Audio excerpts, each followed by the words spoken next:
Here's a group of guys. Started off Nassau in my mother little one bedroom with this big dream that we're going to do this music thing. And I learned some principles from Dr. Monroe about the power of the spoken word and also important of Habakkuk, write the vision and make it plain. Between the Grooves is hosted by James Curtis, music director and morning man in the Greater Toronto Area on Joy Radio, and Aisha Woods, Grammy-nominated singer, songwriter, and musician. Together, they talk with artists and industry insiders to discover our connection between music and faith. You can connect with us on Facebook or X at Between Grooves and on Instagram at Between Grooves Pod. Now, here's James and Aisha.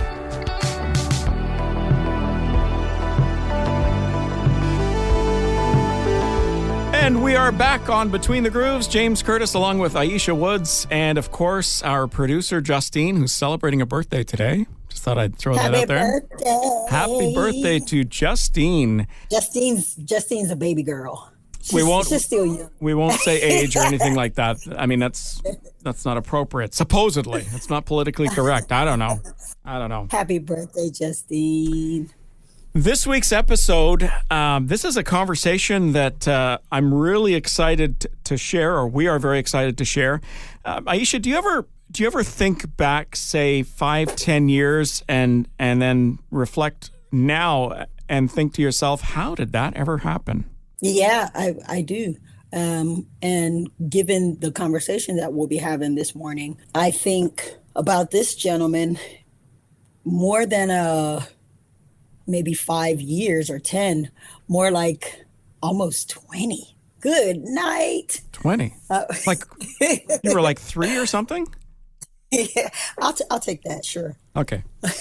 But it's interesting though when you think about how God orchestrates our lives and how he just connects us with people, and how sometimes it's for just a particular season, and others, you have people in your lives that are there for the long haul. And I believe that Kevin, who we'll be talking to, he's one of those that will be connected until Jesus comes again. Well, let's get into it. Kevin Harris on Between the Grooves. Good morning, guys. Good morning. So good to hear your voice. Same here. So, Kevin, can you tell us a little bit about yourself? Well, my name is Kevin Harris. I was born in Nassau, Bahamas, 1970. And so that tells my age. And yeah, the question I would have immediately, is, why didn't you stay? Well, you mean in Nassau? Yeah. In the Bahamas? Yeah. Well, I'm still here. Oh, that's awesome. That is awesome. Yeah. Okay, good stuff. I'm still there. I'll be right over. So basically, yeah, not a problem, man. We love to have you. But yeah, I grew up in Nassau, which is the capital. New Providence is the capital of the Bahamas, 700 islands and chains. And I went to primary school, went to junior high, where I really started to get an interest in music. And it was during my junior high school years, I started fantasizing about what it would be like to write songs, record music, etc. And it wasn't until my high school experience, I went to a public high school, that I actually stepped out, put together a band with some friends. We performed at a local talent show, and this was like my first foray into music. And we didn't do too bad, and so we got a little taste. And in the year of 1985, I would have still been in high school.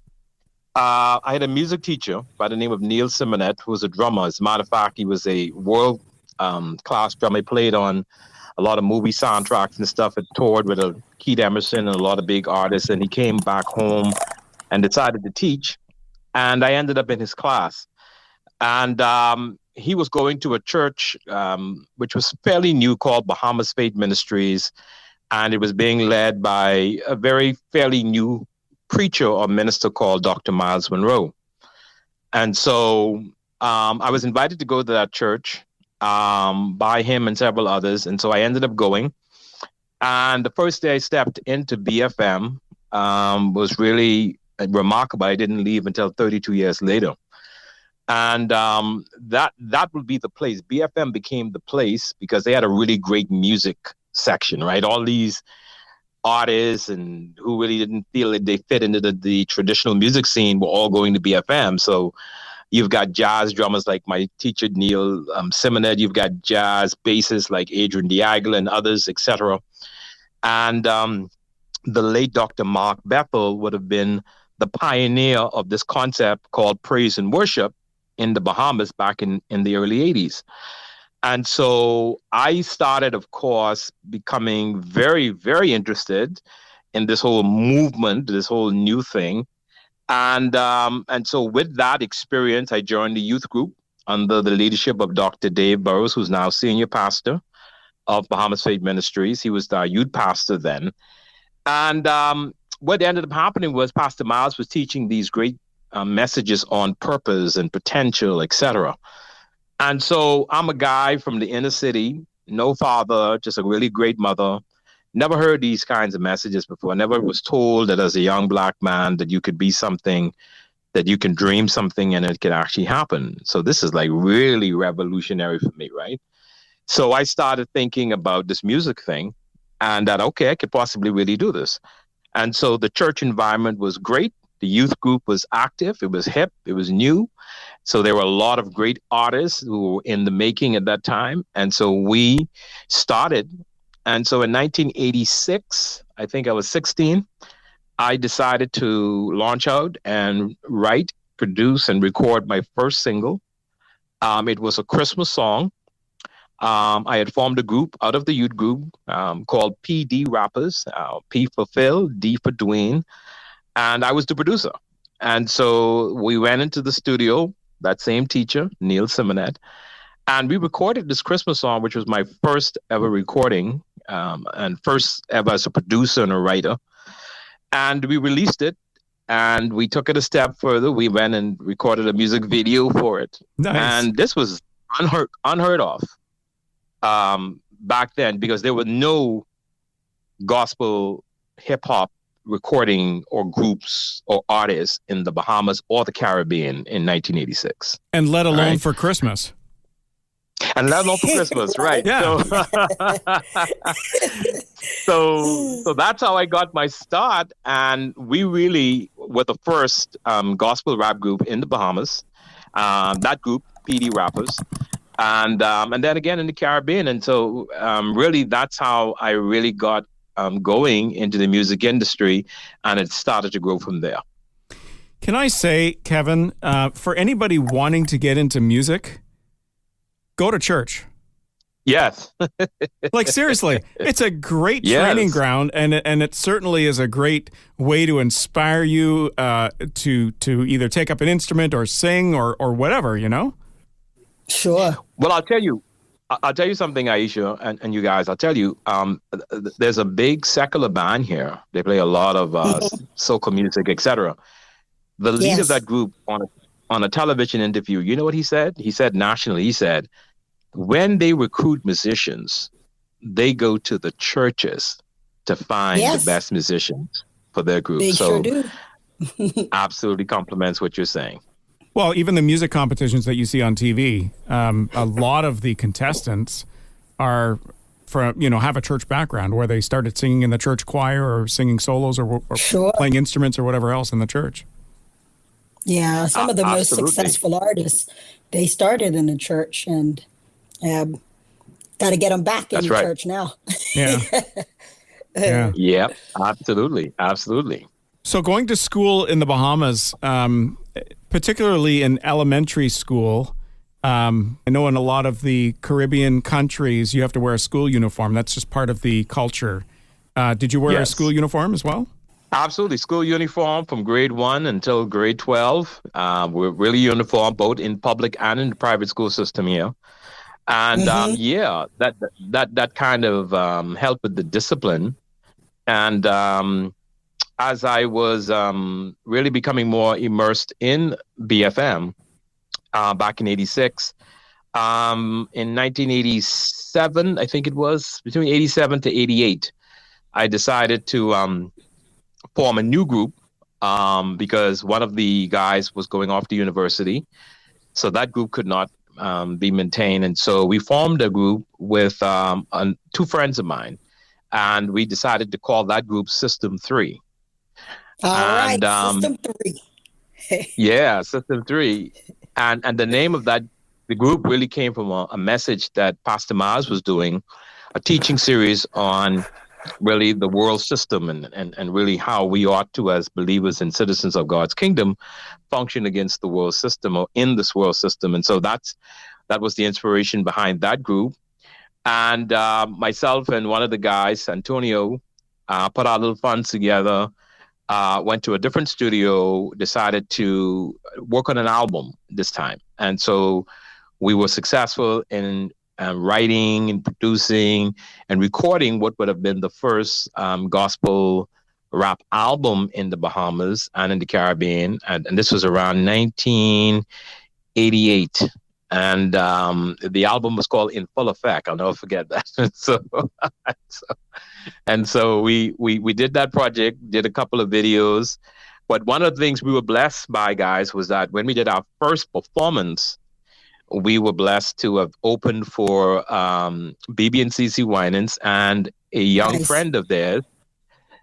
They brought along a friend of theirs to sing background vocals by the name of Whitney Houston. Right? Never heard of her.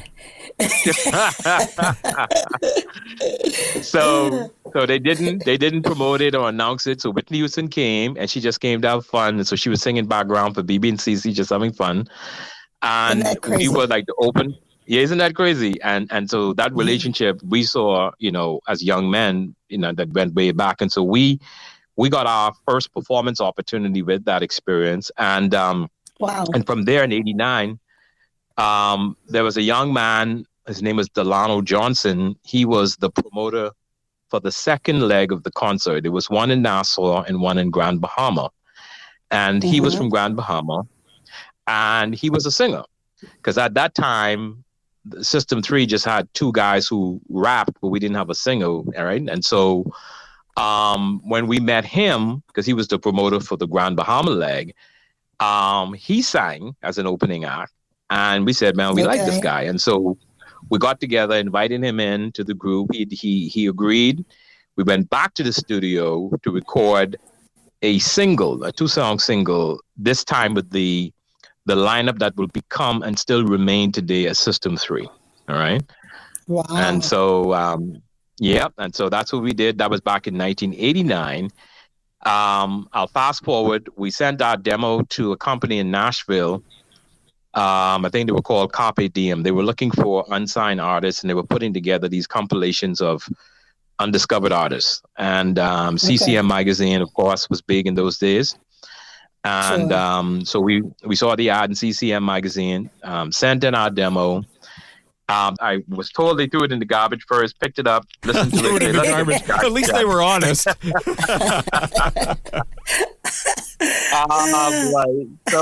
So anyway, the lady who's in charge of the company, they liked it. They put us on this compilation CD, but she wanted to sign us to manage us. And so we looked over the paperwork, that whole thing, decided to sign with that company. They were in Nashville. And so we ended up flying over there. And I think the first event we went to was the Dub Awards when we went there to kind of connect with this new manager. And that Dub Awards experience during GMA week was very good for us because we were from the Bahamas. We didn't really know anybody, but we made quick friends. And there were a lot of American gospel rap groups that were starting to really emerge then. And so a number of them happened to have been at GMA week that week. So there was ETW, PID. I'm remembering all these names. That's hilarious. That's funny. Yeah. What you're doing is telling your age. Sorry. Yeah, man. Absolutely. And do you know who was also there was a young group at the time. They became a very big group, but they were a very young group called DC Talk. I knew you were going to say them. Yes, I knew it. I did too.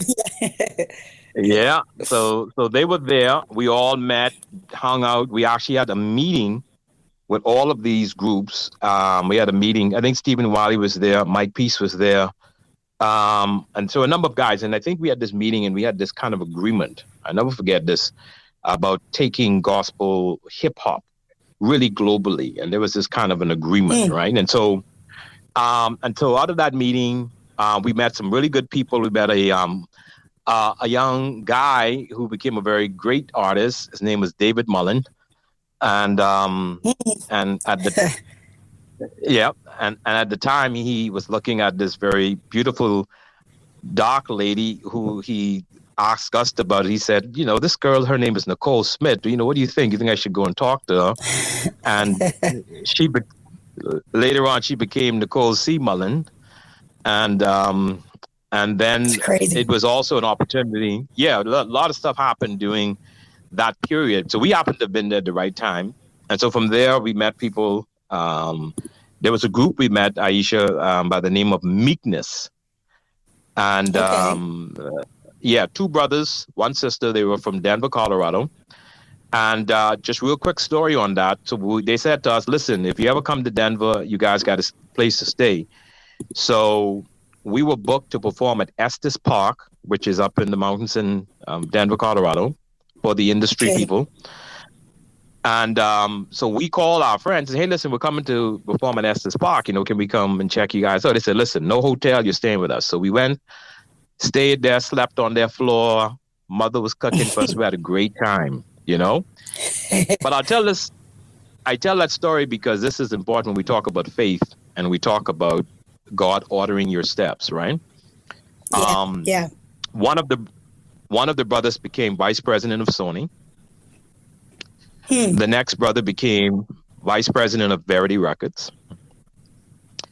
The sister became the manager for Stacey Winans. All right. Wow. So that's crazy. So I always tell people, be careful whose floor you sleep on. You never know.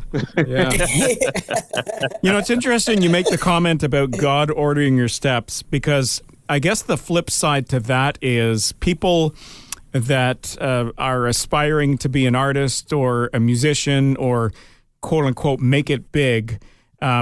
If they're sitting around just waiting for something to happen, maybe they need to get off their butt and do something, whether it be, attending the GMA week. We have the same sort of thing in Canada as well, where there's a couple of days where, a bunch of people get together and there's awards and everything else. But a lot of the time is just mingling and networking and whatnot. Yeah. And I think that's really important. And obviously that's what you did when you first came to Nashville. It was like, let's meet as many people as we can. Am I correct? Yes, absolutely. Very good point. That's what we did. We looked at it as networking, an opportunity to meet people, because again, we were from the Bahamas, we're this unknown group. Sure. And so we were doing this different kind of music. This was Caribbean kind of music, even though it was hip hop. And so we took that lesson. We thank God for the Pastor Miles, Pastor Richard, and Pastor Dave, because they taught us some key principles, particularly of how do you conduct yourself when you're on the road. How do you protect your ministry, your anointing, and all of these key principles? Because we were just young men, none of us were married then, and so we were out there, but we were focused, and so we used those key opportunities to build relationships. To this day, all of those names we still have a relationship with. Then that group expanded to the Dynamic Twins, SFC. And a lot of the other groups on the West Coast. And so this gospel hip hop thing grew even more globally. And we were just really fortunate to play a small part in that. And but God was really faithful in ordering our steps. And so as we went on, we made a record in 1992, which I think was our biggest record, called In Demand. And we took about a year to write that record, record it, invited a lot of people in. We recorded in Nassau, and it was really great. Shot the photography for that in the Virgin Islands, and it was good because that particular project really opened us up And then we ended up dissolving our relationship with that management team and ended up getting signed with a new management team out of California. And this particular manager, her name is Lisa Hogg. She happened to be very connected to Stevie Wonder. She'd worked for him.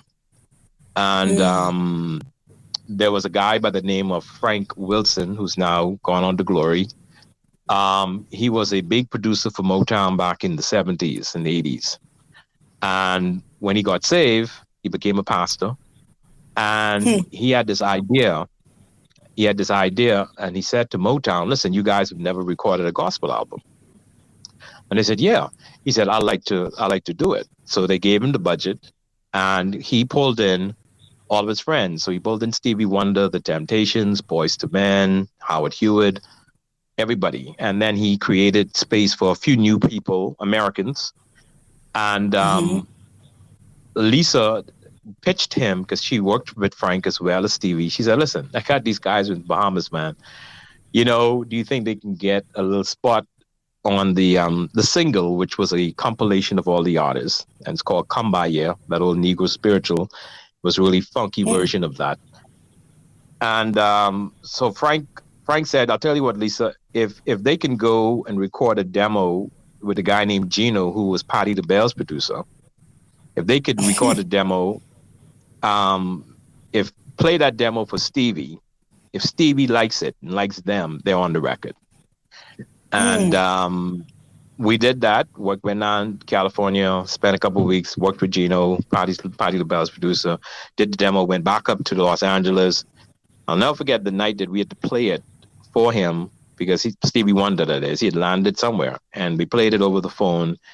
And Stevie was like, Frank, I like those boys. Put them on the record. You know, so that's cool. And so, yeah, this was our really big moment. We're an unsigned group. They have no label.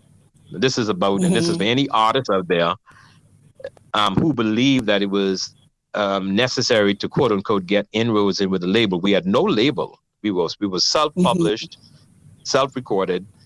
We got on to this big record, the first gospel album by Motown. We ended up recording our session with Smokey Robinson. And nice. It was really nice. Frank was really good because he liked us. And so we really spent a lot of time with him.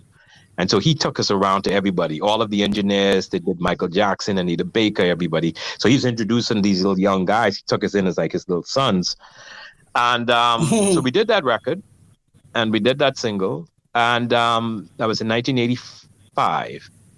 And in 1995, sorry. And I think, in 95, because in 96, we got the phone call at that time from our manager saying, congratulations, you guys have been nominated for a Grammy for cool. For that particular project. So here's a group of guys. Started off, Nassau and my mother, little one bedroom with this big dream that we're going to do this music thing. And I learned some principles from Dr. Monroe about the power of the spoken word. And also the other thing he taught us was the importance of Habakkuk, write the vision and make it plain. Yeah. And so we did that. We wrote the vision, we spoke it, and here we are in Los Angeles working with Smokey Robinson and all of these cats, and we ain't got no record deal. You know what I'm saying? We're just there as guys in the Bahamas doing this thing, and the Lord blessed us. And it was a tremendous opportunity, and we were so blessed to have connected with a number of people during that time. How did it translate to the things that you ended up getting into with the Marlin Awards and ministry in that capacity? Excellent question. In 1995, we did that record in California. We spent quite a bit of months there. And while we were in LA, this vision came into my heart to produce an award ceremony to honor Bahamian gospel music at the time. Right? Okay. And I said to myself, I don't think we have an award ceremony in the Bahamas that recognizes local gospel achievement, right? And so I decided, let's look into it. We were still in California, looked into it, came back home. Nobody was doing it. So I said, we're going to do it. And so we set a date for March 16th, 1996, which was the following year. And I was 25 years old. Okay. And we needed a name. And in the Bahamas, currency in terms of the $100 bill is a blue marlin. Oh, wow. Okay. And so the idea was, let's go with the highest level of achievement. And so we felt that the marlin represented the highest level of currency. So we would take that. And we started the Marlin Awards just on faith. I had no money. And my girlfriend, who was at ORU studying, heard that I wanted to do this project called the Marlin Awards. I had no money. And so she said, listen, I'm going to send you some money. So she sent me $900 by Western Union. Wow. And that's how we started the Marlin Awards. And that girlfriend ended up becoming my wife, and it's 30-something years later. Woo woo. Did you pay her back? Oh, and more than one way, my brother. More than one way.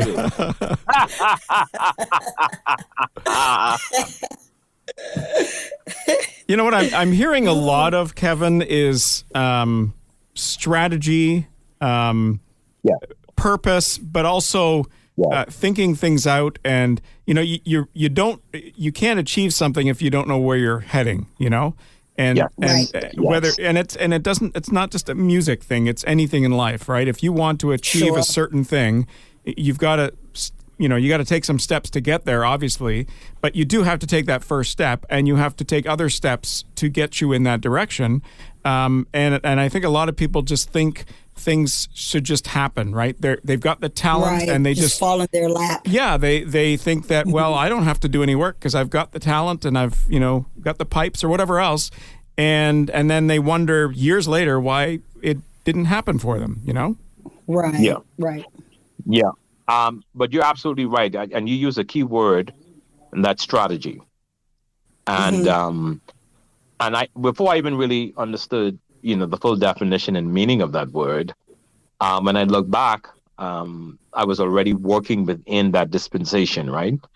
Strategizing. I was a young leader of this group, and we were touring like crazy. We toured for 7 years nonstop, and so you're responsible for these young men. You're a young man yourself. You got to make sure ain't nobody dropping babies nowhere and doing all kind of garbage. And you gotta budget these projects and fund them, because again, we were not signed to a company, but we had a goal. We had a goal, and that goal was ahead of us, and we were focused on that goal. And Pastor Miles, I'll tell you, he did a challenge with the church. He said, I want you guys to write out your 10-year goals. He took it from the book of Proverbs. And he said, in 10 years, I want you to check to see where you're at with those goals. And in 1986, when I did my first recording, when I wrote those goals out in 1996, when we started the Marlins and we'd gotten that nomination for the Grammy, when I went back and checked the list of things I wrote down, it was amazing. So when you talk about strategy, setting goals, not just waiting for things to happen, you've got to really, if there's any big takeaway or key, I tell people, number one, there's two things I learned in this business. Number one, you've got to be able to create or make great relationships. Yes. And number two, you've got to be workable. All right. It's good stuff. People don't want to pay money to work with difficult people.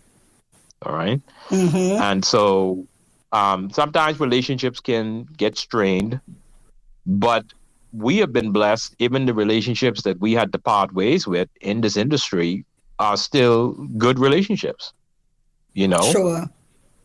Yeah. And so I believe that's part of it. And it's amazing because the career I now have now and where God is using me now is built on strategy. I'm in that business, And so, and for the Marlon Awards, that's what we're continuing to do. Now I think we're like 26, 27 years in. We're still working strategy. Yep. One of the things you mentioned about the fact that you have to keep your ears open and you have to keep your motives pure, but also be able to learn from others. One of the things that I learned, and I don't know if it's still an acronym that's used today, but one of the acronyms that I learned, I guess when I was a teenager, was FAT: faithful, available, teachable. Oh, yeah. Wow. That's a new one. I like it. So if you're fat, that's a good thing. And take that how you want. Depends on what culture. Yeah. It is.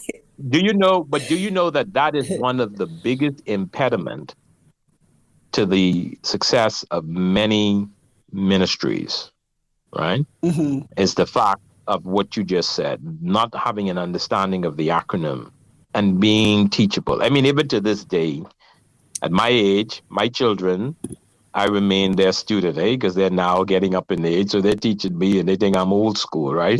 So sure. they're teaching me, and I let them, I let them feel like they're in charge, and but I'll tell you a secret too, and I always share this with young men, and particularly those in the music industry, because I'm getting ready to do a seminar here locally, and we're going to open it up via Zoom. And one of the key things that helped me in life and in the music industry was the fact that, Proverbs really, first of all, read the book of Proverbs. I always tell people that. Yes. My son is now doing it. He's now 17 and he reads it every morning. I said, listen, it saved your life. 17. All right. And if you don't read anything in the Bible except for that, to me, like, that's my favorite book of the Bible, honestly. Yeah. It is. It is so practical, it's just jam-packed full of wisdom. Absolutely. Yeah. It is. And it talks about not only the Lord ordering our steps, but it also talks about the how he will make you successful. And not part of it is submitting your plans, but also being teachable and open to counsel, right? And yes. I tell people, Aisha, that from I was 15, 16, I've never made a major decision, whether it was for my career in the music industry or in ministry, without sitting and getting counsel. Yes, gotta have it. I've never done it. In the multitude of counsel. Absolutely. And at my age today, I still do it. I have pastors who I consider to be mentors. I run it by them. I submit it. I'm open to whether it's a good idea or a bad idea. And it just protects you. And so I think it's a really good principle. You have to be teachable in this business for people to want to recommend you, to want to work with you. I have to think that in your career over the years, you had to have made at least one or two mistakes, maybe three. I mean, but not a whole lot. But if you could look back now, from a career standpoint, I guess, number one, any regrets? And number two, if you could go back in time, what would you have done differently? Ooh, great question. That's a very, very, very good question. I'll tell you, I think one of the regrets is I wish that my group had continued doing some recording. When we came off tour and I started the awards, Delano, I think, got married and people started going their separate ways. We're trying to redeem the time. We're hoping to maybe do something next year, which is the 10th anniversary of Pastor Miles' passing. And so we're hoping that we can make good on that, because it was 10 years ago that we performed together. We all came together, and he had just come back from Africa. And we used to do this little song together with him. And he happened to have been in church that morning, and that was the week before he died. And so in terms of regret, I wish that we could have recorded more albums. I really do. I miss writing. I miss recording. You know, life happens. You take on different roles. Sure. But I'm looking to trying to get back into that.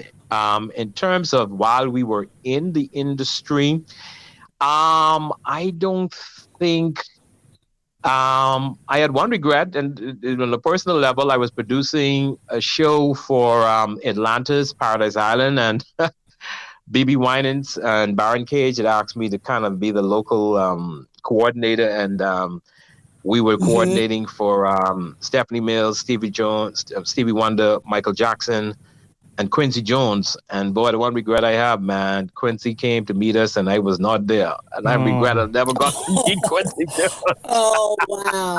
Wow.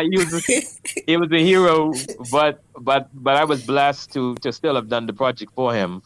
And well, that's good. But no, I don't think. Yeah, we still got it done, but not much that I could think about, because again, I'll tell you, one of our secrets was we had great pastors, and I'll tell anybody, never trust an artist or any leader who is not under accountability.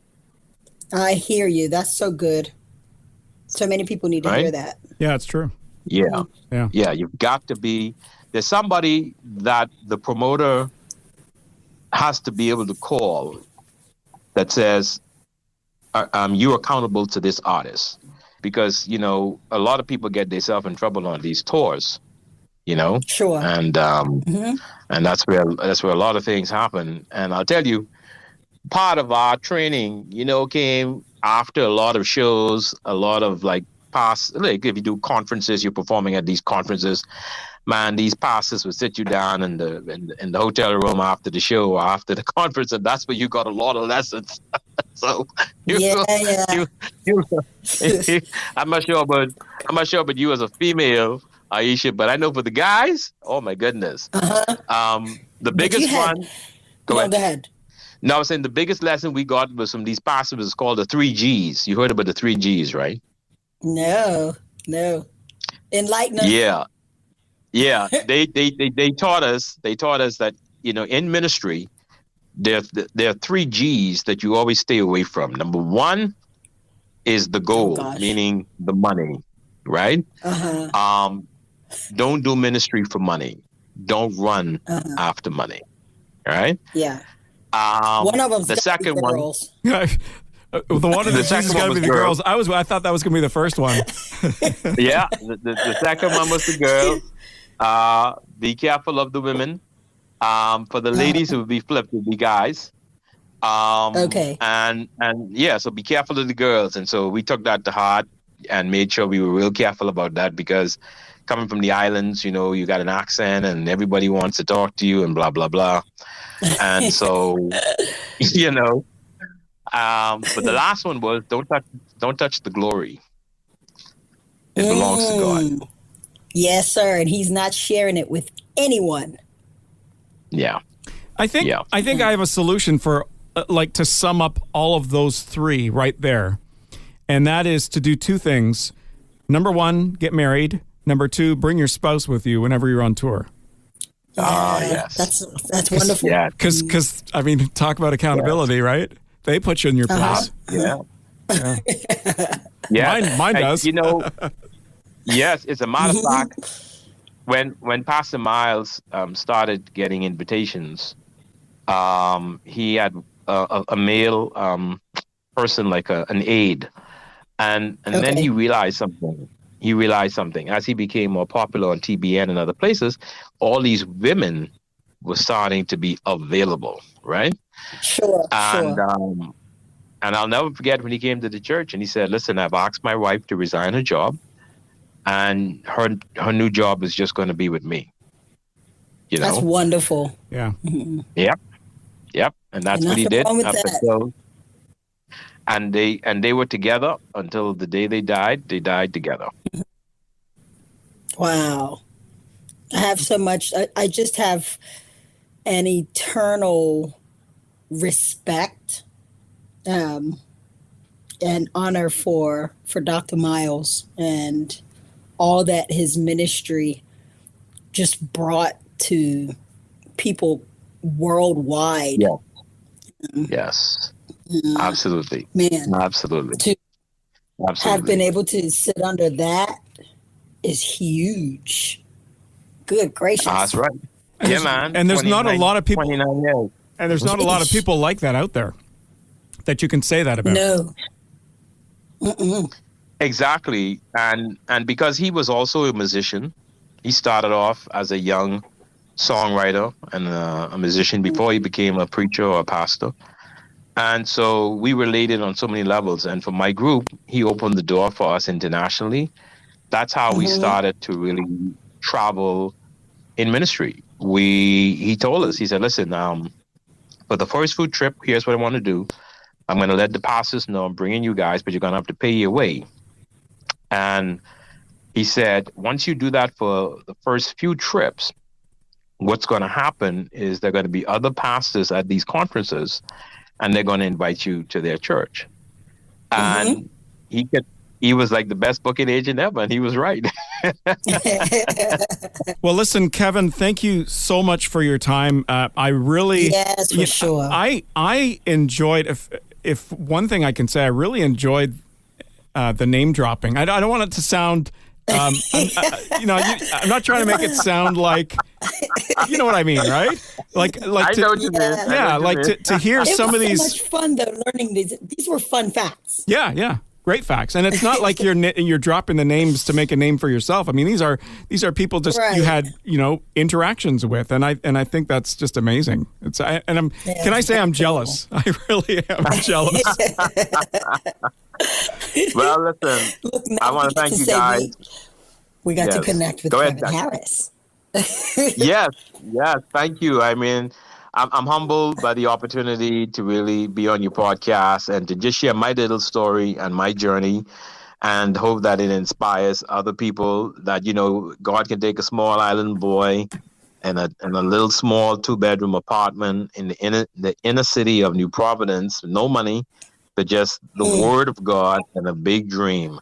And to help make that a reality. And so I'm hoping that somebody out there who's listening and they're considering whether it's in the music industry or maybe writing a book or maybe in being a pastor or whatever that you believe God is calling you to do or to be, just understand that, first of all, the Bible does remind us that he orders our steps and that Yes. he does not make a mistake. And so I am so grateful Yeah. and thankful for the time that I have had in the music industry. And I'm so thankful for the many people that I had a chance to meet. And of course, with the Marlon Awards, it continues to allow us to meet a lot of new artists from all over the world and to be a part of their lives, to get to know them and their families, people like Aisha and others. And and so it's just so wonderful. And I'm so full. And I get tremendously blessed just knowing that, again, all of these things started off as seeds and they have now matured into fruit. Thank you so much, Kevin, for spending some time with us. Yes. I enjoyed the stories. I really did. I think it's amazing to see how when you put God first, everything just kind of, all the pieces get put together. And I know, I joke around about the name dropping and stuff, but I mean, that kind of shaped your career, meeting some of these people. And it's not like you try to meet famous people. It just happens because God ordained it, which I think is incredible. Absolutely. Right. Thank you guys for the convo and the conversation. Always love sharing about my experience and giving God thanks for the story. Awesome. Thank you so much. We appreciate you. Thank you as well. Wow, this guy has really done a lot in Yes, he has. in just a few short years. I mean, everything from his music and everything that he's done, but also the Marlon Awards and everything that goes along with that. And he's been all over the place too. Like, it's not like he's been all over the place. And the funniest part is, sometimes you have conversations with people and sometimes they name drop to make themselves feel important. Right. But he That's didn't. not the case. No, he didn't. No. He's just like, oh yeah, just happened to run into whoever and just run into this person. Like, wow. It's like, I would just love to run into those people, by accident, Right. He's really a conduit, and he wouldn't say that, but he's a conduit. Yeah.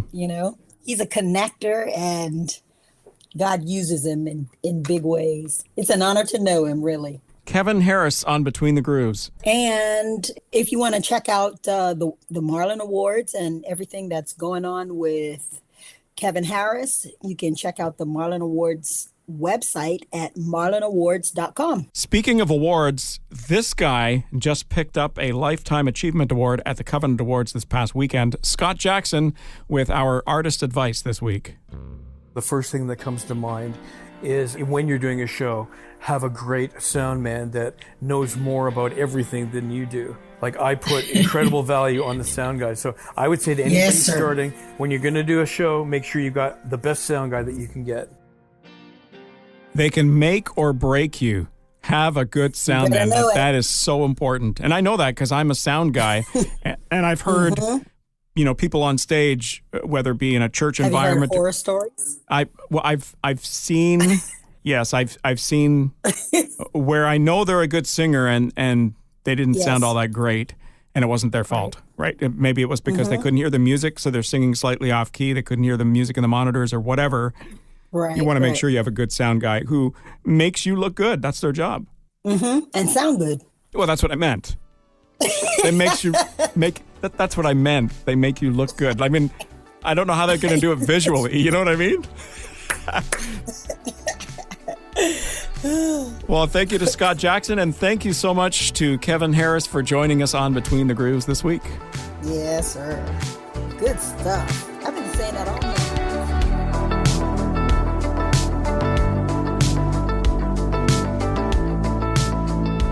Thanks for listening to Faith Strong Today's Between the Grooves podcast. If you enjoyed this episode, would you consider sharing it with your friends, rating our podcast, or giving us some love on your socials to your amazing friends and followers will only help us reach more people. We'd also love to hear from you and share your feedback in an upcoming episode. Send your video or written message to Aisha and James on Facebook or X at Between Grooves and on Instagram at Between Grooves Pod. Or email us anytime, hello@faithstrongtoday.com.